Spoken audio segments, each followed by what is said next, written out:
So to begin the scrubby, for the motif, you begin with the chain 2, and then in the second chain from the hook, you make 1 single crochet,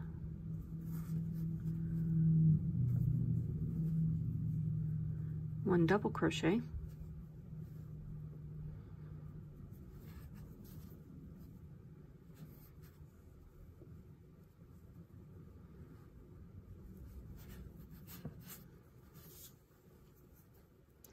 and 1 more single crochet, all in that same hook, same stitch.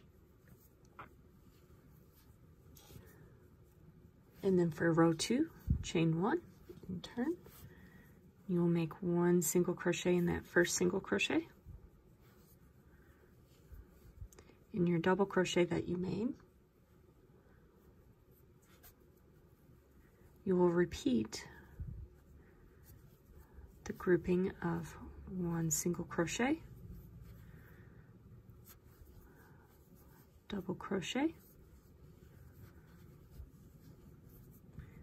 and a single crochet,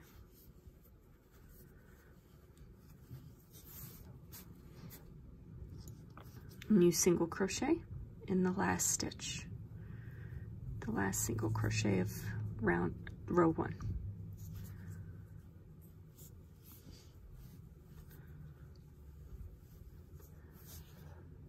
All right, so then you chain 1,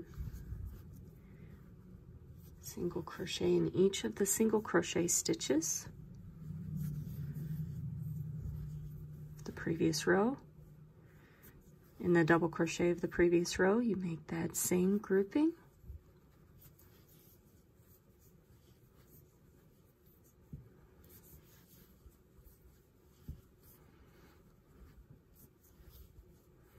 And then single crochet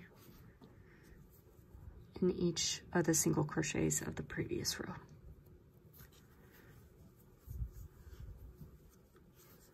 And you repeat that 4 more times. I've repeated the row 4 more times, and now here's my double crochet, and I have 7 single crochets on each side of that double crochet. To change the color, I could just knot this off and start with the slip knot on the hook of the different yarn, but what I do is on that last single crochet, before you pull that last loop up through both of the hooks, that's where I switch my color. And instead of pulling the original yarn, I'll pull my second yarn and then just pull this tail of the first yarn tight, and that kind of gives it a locked in for me to start with my chain 1, single crochet through that 3. You repeat row 3 3 more times with your second yarn color. Come to the end of the last row, have 10 single crochets, a double crochet, and 10 more single crochet. So what I'll do is bind this off. All right, I have finished all 4 of my squares. I have gone ahead and woven in the ends. And now comes the really fun part. You can really start to play around and decide which way you want to join, which orientation, how you want all these patterns to kind of fit together. There's, just like quilter squares, you know, so many different combinations. But what I prefer, for my personal preference, is just having the corners to be the large squares with the scrubbies facing out. And that's more just for my own personal preference of a scrubby. I like having a little corner to scrub with, and I also like this pattern quite a bit. So how do you join these? The method that I do is the zipper join or a slip stitch to join, but there's a certain way that you go about it so that you get a nice even seam and it really lays nice and pretty. And with this orientation, you have all the ending stitches, those loops of your endings, facing in the center. So that really helps also. So with a slip stitch on my hook, or a slip knot, excuse me, find that first stitch, and I'm going to go in from the bottom, or from the middle, excuse me, towards the bottom. And then I'm going to go to the other side, and I'm going to find that last, this was where my knot was. So I'm going to go into the bottom loop, through the middle, towards the bottom, on that side.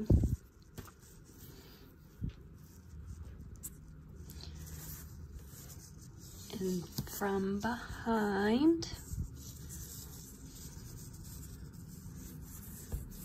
I'm going to pull up a loop through both of those and the loop that's on my hook. Now what's important is to remember the order that you went in. So the next stitch, I'm going to go through the middle of the stitch towards the bottom on the right.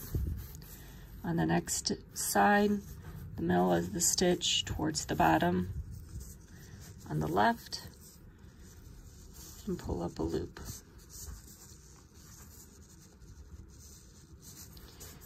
And you just keep on repeating that all the way through, maintaining the same order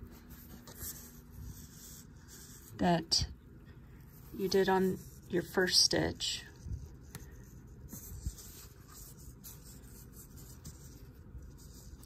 And your yarn just lays towards the bottom of the two panels.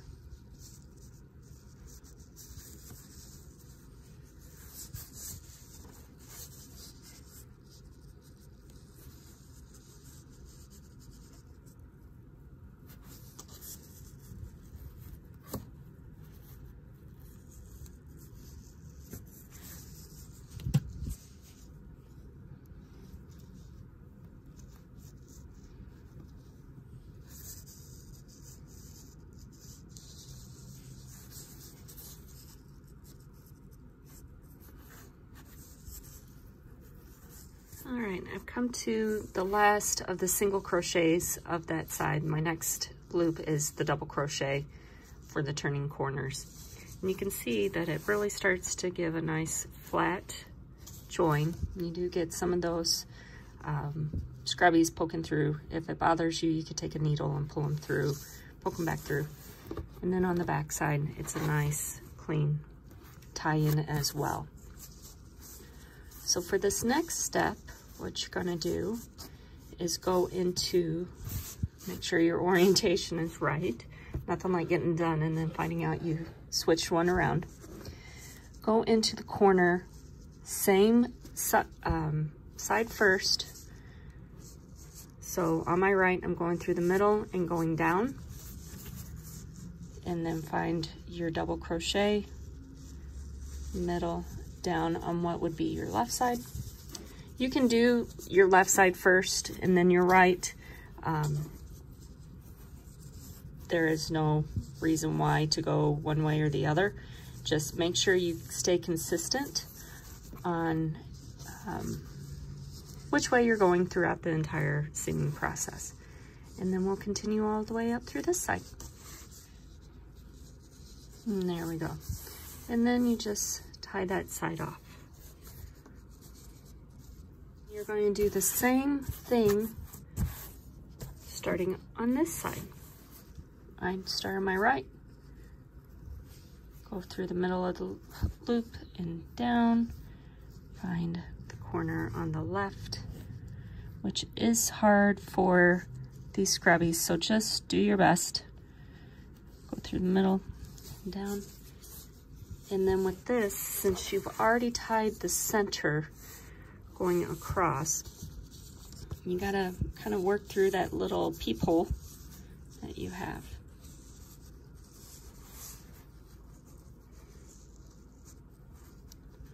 So with that, pull it up through the center and pull through your two loops and that original slip knot. And then you just keep working towards that center. come to my last stitch. I had my thread, my yarn pulled up to pull from as I was going through, but on this last loop, I'm going to pull it back down. And again, do my right, my left, and then I can pull it through behind. So to get over this, I'm going to work in that same stitch that I've already worked in. And I did my right to my left, pull it through, and there I've completed that little X or plus, and I keep on working up. So from here, you will just chain 1, and then evenly single crochet around the edges to finish off the sides. So these are the edges that have your turning crochets, turning chains, the sides of your working area. So you don't have the defined loops that you did on your joins. So just as best you can, make a even single crochet around, and then each of the corners, make your 3